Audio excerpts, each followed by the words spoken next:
E aí, pessoal, vamos começar mais um episódio do podcast Os Sócios. Estou aqui com a minha digníssima esposa, Malu Perini, host do podcast. Olá, boa tarde, sejam bem-vindos. Sobre essa questão de contratação, por exemplo, quando a gente foi começar as primeiras contratações, a primeira contratação que a gente teve não foi uma contratação, foi a madraça da Malu, que inclusive trabalha na equipe dela até hoje.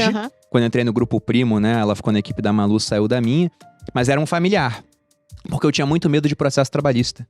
O meu avô teve um restaurante, ele teve 20 funcionários, e teve um ponto onde um saiu e processou e ganhou. Era aquela época que onde você processava, você ganhava.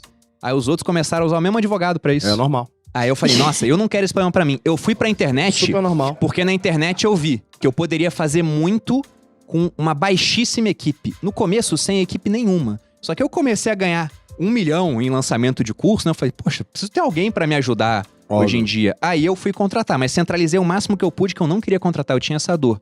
Primeiras pessoas, da família. Aí quando eu fui ver contratação mesmo, de fora, eu fui ver, bom, vamos ver quanto custa contratar uma pessoa. Aí eu pensei, é o mínimo. Mas não é o mínimo, porque pra pagar o mínimo pro cara, você tem que ter lá FGTS, INSS. Custa o dobro. Pois é, custa o dobro. Você bota as provisões todas, então pra pagar 1.000, que era o mínimo da época, precisa de 2.000. É isso. Só que como a empresa era do Simples, pagava mais ou menos aí naquela época, vamos arredondar pra 20% de imposto, né? Então, repare que eu tinha que ganhar um X de receita, sobre isso ia ter 20% de imposto, e eu tinha que sobrar lá no mínimo 2.000 pra pagar pro cara. Então, esse cara pra ganhar 2.000, tinha que faturar 2.500. Eu pegava 20% disso, que era o imposto do governo, sobrava os 2.000, ele recebia 1.000. E pra esse cara, ele pensava, nossa, eu tô trabalhando muito pra ganhar R$1.000, e no final ele vai consumir 40%, 50% é imposto das coisas que ele consome no Brasil. Então, é uma estrutura que você vê, é um moedor de carne, né? E sabe o que é loucura, assim? Você quer pagar 1.000, custa 2.000 e o cara recebe 800, né? 750, na verdade, por causa dos impostos que ele paga ali do lado dele de imposto de renda. E ainda tem o que você falou, imposto sobre consumo. Pois é. Cara, eu tive, assim, a experiência com os táxis, a gente abriu em 35 países, né? Então, eu tive CNPJ em 35 países. Caraca. É uma loucura o quanto que o Brasil é ruim em comparação ao resto. E tem um índice que você viu, né? De cara a comparação. Não, na prática, né? Eu tive 35 CNPJs pelo mundo. Então, tipo, em 4 continentes diferentes. Então, o que eu vi ali? Cara, a burocrata que a gente tem aqui é incrível o quanto que é moroso o processo de se tocar uma companhia aqui no Brasil, né? Talvez a lei tributária mais complexa que eu já vi na minha... talvez não, com certeza a mais complexa que eu vi na minha vida. Víbrio, que agora... Exato, Víbrio, que agora tá sendo proibido de crescer. A gente não Outro pode. ponto que, cara, é incrível, assim, o sistema trabalhista do Brasil, ele te penaliza por você gerar emprego. Então, vamos lá, vamos pegar pandemia agora, né? Os dados de desemprego dos Estados Unidos estavam assustando todo mundo que acompanha a economia, né? No início do ano passado. No meio do ano passado, tá todo mundo assim, fodeu, acabou o mundo, né? E aí a gente viu uma recuperação tão rápida, cara, mas tão rápida. E a gente falou, caramba, isso no ano passado, tá? Pré-Biden. Biden já é outro caso. Tão rápido, mas tão rápido que a gente falou, cara, o que é isso, né? E aí, o que é isso? Os Estados Unidos, não existe direitos trabalhistas como existem no Brasil. Eles têm, sim, suas regras lá de contratação, mas eles entendem que as pessoas são indivíduos têm suas individualidades, são entidades separadas e que eles podem, em livre e comum acordo, chegar num consenso. Então, eu te contrato aqui, semana que vem, se eu te demito, você tá demitido e você que se vire, né? E eu combino com você que eu vou te pagar e tá tudo certo. É um contrato feito entre as partes, enquanto é bom pra ambas, né? Enquanto no momento que deixa de ser bom pra ambas. E aí o que acontece é o seguinte, que existe uma variação... Facilidade pra contratação. Exato, existe uma variação nesses períodos muito grande, porque é muito fácil demitir, como é muito fácil contratar. Só que o que acontece, né? Quando a gente pega o dado de desemprego no Brasil e compara, que é cheio dos direitos trabalhistas, e compara com os Estados Unidos, no Brasil hoje tá muito pior. E por que tá muito pior? Proporcionalmente, né? Porque é super complexo de contratar no Brasil. Então o empresário, quando ele vai contratar no Brasil hoje, eu sei porque eu faço isso. Eu penso 10 vezes, cara, eu realmente preciso dessa função? Porque se eu errar a mão aqui, vai me custar grana pra poder demitir essa pessoa e eu tenho que ainda por 3 meses assumir esse custo, ainda vou ter que trazer uma outra pessoa. Só do ponto de vista financeiro é esse, tá? Imagina o cara no começo ainda, com o negócio dele pequenininho pra fazer isso. Morre. Eu ia falar isso agora, assim, uma das grandes lições que eu aprendi na minha vida sobre contratação de pessoas que eu queria dar pra vocês aqui, esse é um insight que realmente mudou a minha vida, eu acho que pode mudar o de vocês. Quero fazer uma conta matemática sobre hiring, sobre contratação aqui, tá? Então vamos lá, eu preciso, pra contratar alguém bom, eu chamo de AAA, né, aquelas pessoas muito boas, eu preciso de mais ou menos 3 meses do momento que eu penso naquela vaga até o momento que eu contrato essa pessoa, assim. E, cara, eu tenho experiência de ter contratado literalmente milhares de pessoas e eu vivi, é isso mesmo. É mais ou menos 3 meses entre o momento que eu penso a vaga até conseguir essa pessoa. O período de adaptação dessa pessoa é de 2 a 3 meses. Inclusive tá na lei, no brasileiro, em 3 meses ele tem... Tipo assim, você pode até demitir essa pessoa de forma menos morosa pra companhia, né? É um período de adaptação normal no trabalho. Ou seja, foi 50% do ano. 6 meses. Se em 3 meses você decide que aquela pessoa decide que a companhia não é um lugar onde ela quer estar, você reabre esse processo e aí a gente vai pra 9 meses. E aí eu consegui com que a pessoa entrasse na minha companhia em 9 meses. Eu preciso de mais 3 meses de adaptação, acabou o ano. Então, se você tá começando sua companhia, Marcão, você precisa de um CTO, um chefe de tecnologia, porque você teve uma ideia revolucionária aí que envolve tecnologia. E você pegou um funding, que é o que geralmente o empreendedor pega, né? Investimento, para 18 meses, né? Que é o que a gente recomenda. Pega investimento pelo menos para 18 meses, que demora 6 meses para conseguir uma próxima rodada. Então, no 12º, você abre uma próxima rodada. Se você perdeu o seu CTO ali, no meio do ano, sua empresa quebrou. Você não tem tempo suficiente para construir um MVP, validá-lo e mostrar atração para o seu próximo investidor para colocar a próxima rodada de funding. Isso para empresa tradicional é a mesma coisa. Então, seu contrato ali, cara, eu tenho uma empresa ali, média, Marcão, 150 pessoas, estamos crescendo, e eu tenho uma nova business unit, que é uma nova unidade de negócio, que eu preciso desse gestor, desse head aqui para essa nova unidade de negócio. Eu investi, cara, 20 milhões ali naquela unidade para validar se esse negócio vai de fato performar.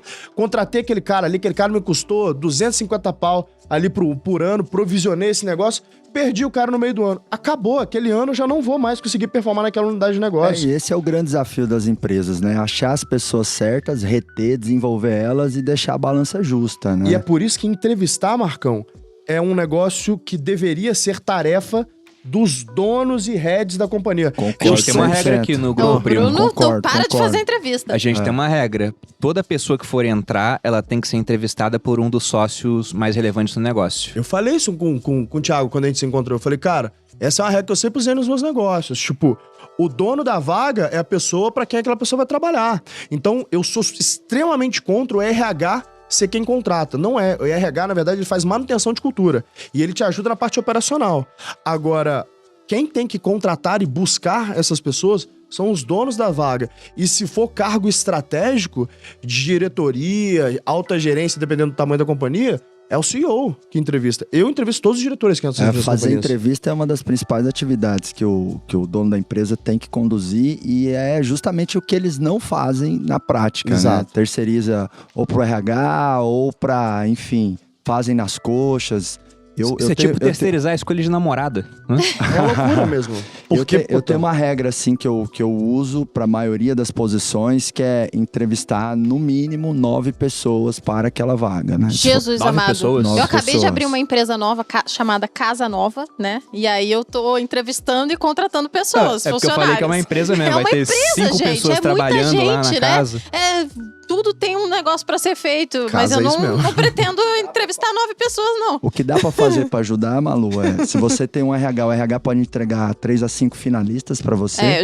Isso já. Ele não contrata, mas ele facilita o processo seletivo. Tô fazendo isso. Ou usar uma consultoria de recrutamento e seleção, porque às vezes a empresa tem 5, 10, 15 pessoas, não justifica ter um RH ainda, né? Uhum. Então você usa uma consultoria de recrutamento e seleção. Eu tenho algo que eu posso te ensinar aqui, que eu aprendi, passando um período lá dentro do Google do Facebook. Quando a gente foi aprender como é que eram, os processos de gestão desse povo. O que eles fazem, tá? O que a Google faz, que eu acho legal? Ela não existe, por exemplo, curso superior, né? Pra você trabalhar lá. Mas é óbvio que a prova da Google é muito mais difícil que um SAT. Que é o que você faz para poder fazer um MBA nos Estados Unidos, né?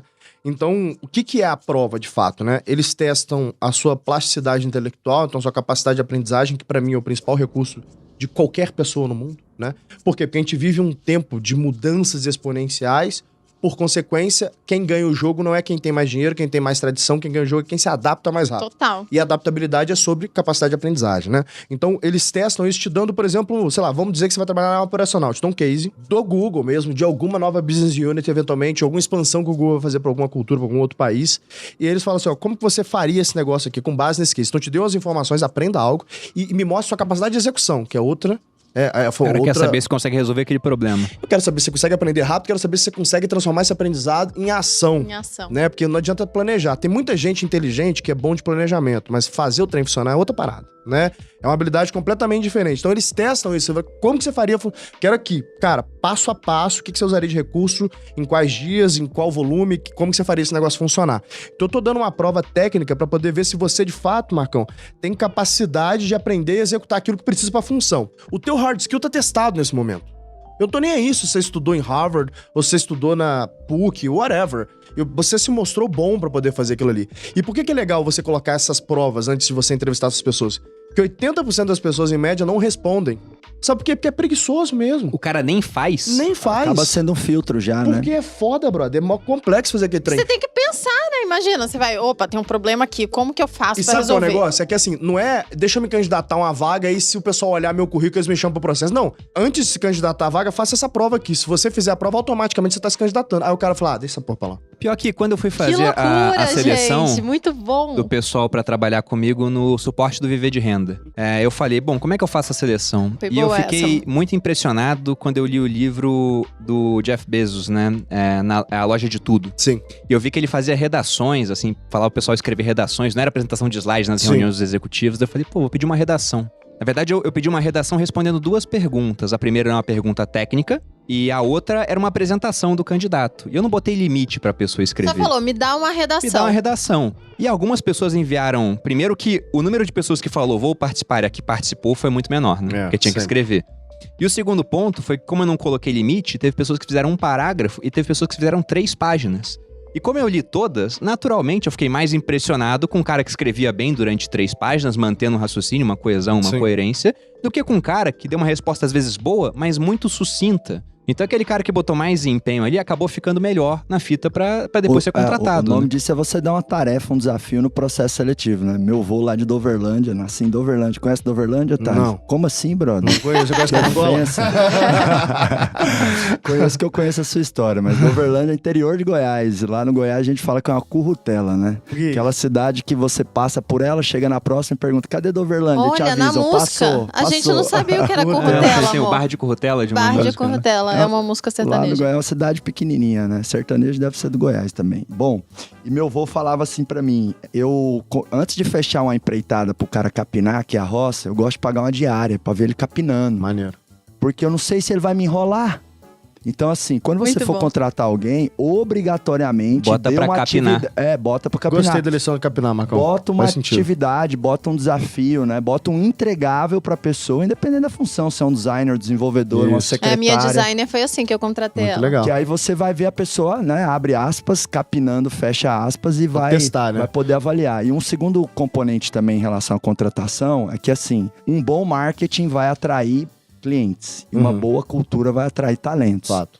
E cultura é uma coisa que as empresas trabalham mal, né? É verdade. E cultura, pra mim, nada mais é do que a personalidade da empresa, né? Eu gosto de entender a empresa, a marca, como uma pessoa. Essa pessoa tem que ser atraente, tem que ter uma linguagem, tem que ter uma identidade isso. verbal, né? Tem que ter as suas crenças, os seus valores. Então, poucas empresas declaram a sua cultura, né? E quando você declara cultura, você faz uma coisa muito massa, que além de atrair talentos, né? Isso gera engajamento. Você também acaba tendo que declarar o teu propósito, a tua missão. E se você não estiver no jogo da missão, você tem mais chance de desistir, né? Verdade. Quem tem propósito fica menos cansado. O dinheiro, ele não tem que ser o fim, né? Fato. Ele realmente tem que ser o meio, né? O fim tem que ser um impacto. Para mim, empresa é uma célula social. O maior mecanismo de transformação social se chama empresa.